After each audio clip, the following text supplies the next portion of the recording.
Ողջույն հայրենակիցներ, Լոս Անջելեսի Alpha News-ի տաղավարում այսօր զրուցելու եմ մի անձնավորության հետ, ում Հայաստանում եւ Հայաստանից դուրս մեր հայրենակիցները գիտեն որպես տաղանդավոր երգիչ, սակայն քչերը գիտեն, որ նա ոչ միայն մշակույթի ոլորտում իր ներդրումների համար միջազգային ճանաչման է արժանացել, այլ նաև գիտական եւ առողջապահական ոլորտներում իր ունեցած ձեռքբերումների պատճառով նա այսօր հայտնի է Լոս Անջելեսում եւ Լոս Անջելեսից դուրս, դա Մարատ Հայրապետյանն է, ով իմ այսօրվա հյուրն է, ողջույն պարոն Հայրապետյան, արվեստի եւ մշակույթի կոմիսարն եք դուք Գլենդել քաղաքի եւ ձեզ տեսել եմ բազմաթիվ տարբեր առիթների, որտեղ ելույթ եք ունեցել եւ նաև մրցանակներ եք հանձնել կամ այստեղ այնտեղ եւ ամենուր, ինչպես ասում են իմ ընկերները, ինչպես ես հասցնում, դու ամեն տեղ ես միաժամանակ, ես եմ դա, իմ կլոնները չեն, կլոնավորումը դեռևս չի աշխատում մարդկանց պարագայում, բայց այո, փորձում եմ իհարկե ի հաշիվ իմ ազատ ժամանակի, որը գրեթե այլևս չկա, անձնական ժամանակի, բայց մշակույթից թեև ամբողջությամբ տրված լինելով առողջապահությանը մշակույթից հրաժարվել որևէ կերպ չեմ կարող, ոչ ի պաշտոն է զբաղեցնելով ուրեմն մշակույթի կոմիսարի կարգավիճակը, ոչ էլ հաշվի առնելով, որ դա իմ հոգու, իմ էության մի անբաժանելի, մի անքակտելի մասն է, սնունդն է եւ ես առանց մշակույթի իմ կյանքը չեմ պատկերացնում եւ նաեւ սա հնարավորություն է տալիս, որ ուղիղ երկու մասերն էլ համահավասար, համաչափ կարողանան աշխատել, հանգստանալ մի քիչ, այո, որովհետեւ մշակույթն իր մեջ բժշկություն ունի, ի վերջո գոյություն ունի երաժշտաբուժություն, գոյություն ունի տեսաբուժություն նկարների միջոցով, պոեզիայի միջոցով, դրանց միջոցով կարելի է մարդու հոգին բուժել շատ ավելի լավ, քան որոշակի հակադեպրեսանտների միջոցով, հա, եւ նրանց Թայլենոլի հատկապես։ Դրա համար փորձում եմ այդ ամեն ինչը համադրել, համատեղել, տարբեր առիթների, եթե գեղեցիկ լավ առիթներ լինում եւ ցանկություն ունեմ երգելու կամ ինչ-որ մի ստեղծագործություններ կայացնելու անում եմ, բայց դրանք լինում են շատ սակավաթիվ։ Այո։ Գլենդելի ուրեմն արվեստի եւ մշակույթի կոմիսարը դա ավելի այդպես պաշտոն է, որ հայության հետ կապ չունի։ Ում հետ? Հայության, հայկական, դա որևէ կապ չունի հայության հետ, դա Գլենդելի քաղաքապետարանի։ Որտեղ ես տեսել եմ միշտ այդպես պատվոգրեր տալուց, արդյոք այլազգիները չեն այդպես դիմալ այլազգիներին էլ ենք տալիս եւ իրենց միջոցառումների էլ եմ գնում, ուղղակի շատ ավելի շատ մասսայական տարածում է գտնում հայկական միջոցառումների մասնակցությունը, որովհետեւ հայ եմ եւ բնականաբար ծավալում եմ հայանպաստ գործունեություն, բայց գործառույթները շատ լայն են, որովհետև մշակույթի հանձնաժողովը ուրեմն տարբեր ծրագրեր է իրականացնում, նաև քննարկում է դրանց ֆինանսավորման հարցը, այսինքն բաջեթինգի հարցը, դրանց նպատակահարմարությունը եւ ըստ էության ցանկացած բան, որը տեղի ունենում Գլենդելում եւ որևէ կերպ առնչվում է քաղաքին ու քաղաքապետարանին, պիտի անցնի հանձնաժողով, խոսքը մշակույթի եւ արվեստի մասին է իհարկե, եւ ստանա approve, ստանա, այսինքն դրական եզրակացություն, որպեսզի դրանից հետո գնա քաղաքային խորհուրդ եւ քաղաքային խորհուրդը հաստատի կամ մերժի։ Գլենդելում թերևս ամենամեծ հայկական պրոյեկտը դա հայ-ամերիկյան թանգարանն է, որի մասին դուք մի քիչ խոսեցիք, ինչ վիճակում է, ինչ ընթացքի մեջ է, երբ փայլուն ընթացքի մեջ է, կարծում եմ պատիվ է բերելու մեզ որպես հայեր, որովհետեւ շատ քիչ ազգեր կարող են հպարտանալ ուրիշ երկրում այդ մեծության, այդ տրամաչափի թանգարան ունենալու, հսկայական շենք, այդ տեսակի թանգարան ունենալու ամենահարուստ գեղեցիկ քաղաքներից մեկի սրտում, այսինքն Գլենդելի սրտում, սա այնպես ինչ-որ մի կորած մոլորած մի տեղում չի, էլի, այսինքն սա ուղիղ ամերիկանայի հարևանությամբ է գտնվում, դուք պատկերացրեք, թե տարածքը ինչ ահռելի գումարներ արժի եւ այլն, չեմ խոսում շինարարություն, մոտավորապես, եթե չեմ սխալվում, 30 միլիոնի կարգի է, եթե արդեն չի անցել այդ թիվը, եւ նոյեմբերի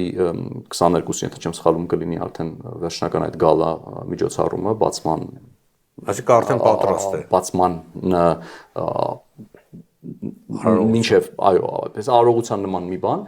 Արդեն, այո, եթե դուք անցել եք կողքով, մնացել են միայն ներքին հարդարման խնդիրները։ Իհարկե մենք հասկանում ենք, որ այստեղ էլ այդ բոլոր permit-ների, թույլտվությունների առումով ամեն ինչ շատ ավելի երկար է տևում, բայց արագ տեմպերով ամեն ինչ գնում է առաջ եւ վստահ որ հաջողությամբ կցակվի։ Թանգարանից ինչ է ենթադրում, արդյոք այնտեղ լինելու է մշակույթի կենտրոն, դահլիճ, որից կարող է հայ համայնքը օգտվել։ Մի քիչ տարբեր կենտրոններ են, տարբեր դահլիճ, այնտեղ միջոցառումների առումով շատ լայն առումով տարբեր բաներ են կարողանալու կազմակերպվել, համերգներ, թատերական ներկայացումներ, ցուցադրություններ, մշտական ցուցադրություններ, ժամանակավոր ցուցադրություններ, այսինքն ինքը գործելու է որպես մի ամբողջական հսկայական մշակութային օջախ, որտեղ որ ոչ միայն հայկական, այլև ամերիկյան եւ հայ-ամերիկյան ուրեմն ներկայացուցիչները իրենց գործերը կարող են ներկայացնել իր աշխարհի եւ որտեղ մենք կարծես թե Գլենդելը, որը հայաշատ քաղաք է, այդ դահլիճի խնդիր ես զգացա, ճիշտ է կան հայկական դահլիճներ, բայց հիմնականում երբ որ մեծ դահլիճ է պետք լինում, Ալեքս կինոթատրոնը կամ դրանք կոմերցիոն են եւ շատերը չեն կարող այնտեղ հայտնել, հսկայական թվեր են կոմերցիոն ասում ֆինանսական առումով, այո, այսինքն բիզնես պրոյեկտներ է, բայց ոչ բոլորը կարող են մրցել, իսկ շատ հաճախ երբ որ պետք է արվեստ ներկայացնել, մարդիկ ուղղակի ասենք դասական երաժշտությունը կամ պետք է հովանավորներ ունենա, որպեսզի Ալեքսում հայտնվի կամ մի ինչ որ մի եկեղեցում փոքր ավելի դահլիճներում։ Հիմա Ալեքսը հիմա երկեք քաղաքապետարանի ենթակայության տակ է, թե ունի առանձին մենեջմենտ, որը որ զբաղվում է մենեջ անելով թատրոնը, բայց թատրոնը քաղաքապետարանի ենթակայության տակ է, բայց իհարկե գումարները բավականին բարձր են եւ վերջերս բազմաթիվ միջոցառումներ եղան, որտեղ որ Գլենդելի քաղաքապետարանը կամ համահովանավոր եղավ կամ ամբողջությամբ հովանավոր եղավ այդ միջոցառումների, փակելով ուրեմն այդ ծախսերը տարբեր համերգների, տարբեր միջոցառումների, բայց իհարկե առանց հովանավորների մենք ի վերջո ապրում ենք այնպիսի երկրում, որտեղ որ ֆինանսը շատ կարևոր է եւ ֆինանսական ներդրումները առանց դրանց, որտեղ պետական դոտացիաներ, պետական հովանավորություններ կան, բայց դրանք շատ չեն։ Հետեւաբար միշտ մասնավոր սեկտորի մասնակցությունը շատ կարևոր է եւ ողջունելի, բայց դահլիճների առումով մենք այո ունենք լուրջ խնդիր, ես կարծում եմ, որ մենք այս քաղաքը պետք է ունենա շատ ավելի դահլիճներ, մենք այսօր մնացել ենք միայն Ալեքսին կամ Glendale High School-ի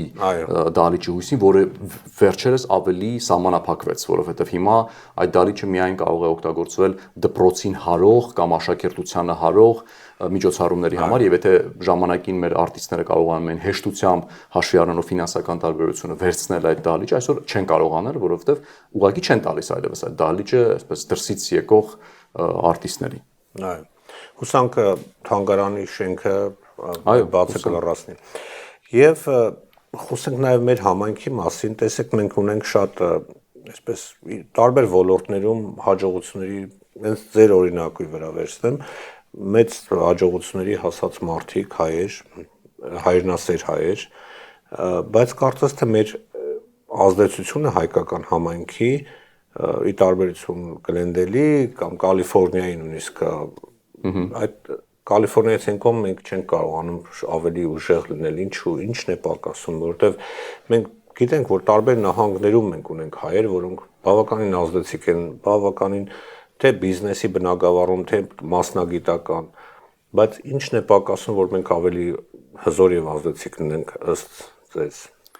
Իհարկե Կալիֆոռնիայի մակարդակով ասածը շատ բարձր է հնչում, չգիտեմ, ինչքան ազդեցություն ունենք Կալիֆոռնիայի մակարդակով, շատ ավելի քաղաքային կարծում եմ մակարդակի ազդեցություն ունենք։ Լոս Անջելեսի շրջանում։ Այո, որովհետև գիտեք, ցավալի է, բայց փաստ որ մենք Կալիֆոռնիայի խորհրդարանում չունենք հայ ներկայացուցիչ, ունենք միայն Ջոն Հարաբետյանին, որը պես կիսով հայ է, սենատում, նահանգային սենատում ընդհանրապես չունենք, այլ չեմ խոսում ֆեդերալ սենատի կամ կոնգրեսի մեջ ունենալ այսպես իսկապես հայ, որը կարող է ամբողջությամբ լծվել ու տանել հայկական հարցը ու նպաստել դրա լուծմանը։ Կարծում եմ, որ բարդություններից, խնդիրներից մեկը մեր չհամախմբվելու երևույթն է, որ մենք բոլորս գեներալներ ենք, ոչ մեկ չի ուզում լինի ավելի ցածր դիրքում, ոչ մեկ չի ուզում աշխատի ինչ-որ մեկի համար, բոլորն ուզում են լինեն առաջինը, առաջին գծի վրա եւ չենք կարողանում այդ տարբեր կուսակցությունների, տարբեր խորհուրդների, տարբեր կազմակերպությունների բերել մի հովանոցի տակ եւ ասել, որ գիտեք, եկեք եկեք ընտրենք անուններ մենք մեր մեջից եւ այս մեկին առաջ տանենք դարձնենք ուրեմն падգամավոր, մյուսին առաջ տանենք դարձնենք սենատոր, մյուսին առաջ տանենք մտցնենք կառավարության անդամ որպես դառնա վաղ մյուսօր, չգիտեմ, փոխնահանգապետ կամ նահանգապետ։ Մենք մեր ճաշի մեջ եփվելով հենց չենք կարողանում համախմբվել մի կողմ դնել մեր կուսակցական խնդիրները, հա ինչ տարբերություն դեմոկրատ ենք թե հանրապետական, անձնական ամբիցիաները, ես քեզ սիրում եմ, դու ինձ չես սիրում, պարսկահայ ենք թե բեյրութահայ ենք թե հայաստանցի ենք, այս բոլորը դնել մի կողմ եւ համախմբվել գաղափարի շուրջ ու հասկանալ, որ մենք եթե չկարողացանք մեր մեջից ընտրել եւ այդ մեկի շուրջը համախմբվել ու բրթել ու տանել ու հրել ու բարձրացնել հասցնելու այն գեր նպատակին, մենք ոչինչ չենք կարողանալու հասնել։ Մենք ոչ միայն չկարողացանք համախմբվել, չենք կարողանում, այլ նաև հակադրվում ենք։ Այո, տեսեք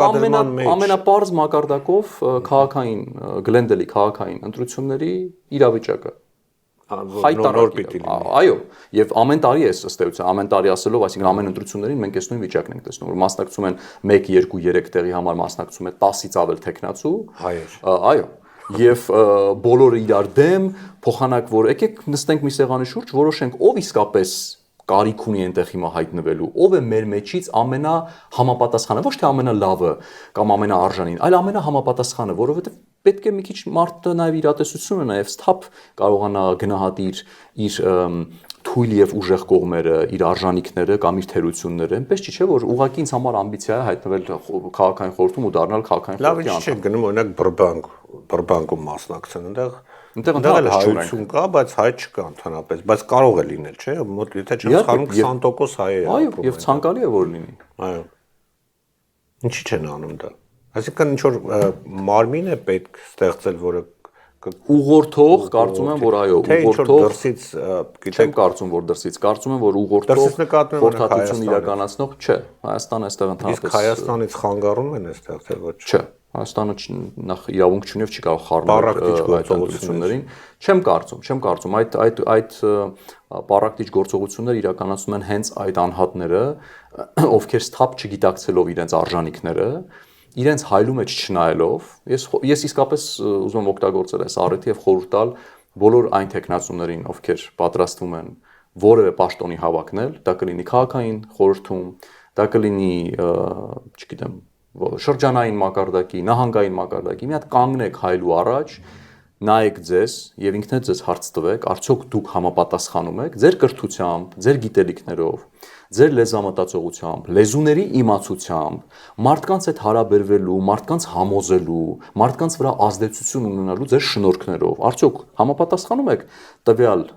պաշտոնը կամ տվյալ դիրքը զբաղեցնելուն թե ոչ։ Եթե անկեղծ լինեք ինքներդ ձեր հետ, ես վստահ եմ, որ 80%-ը այսպես ավտոմատ ուղղակի դուրս կմնան։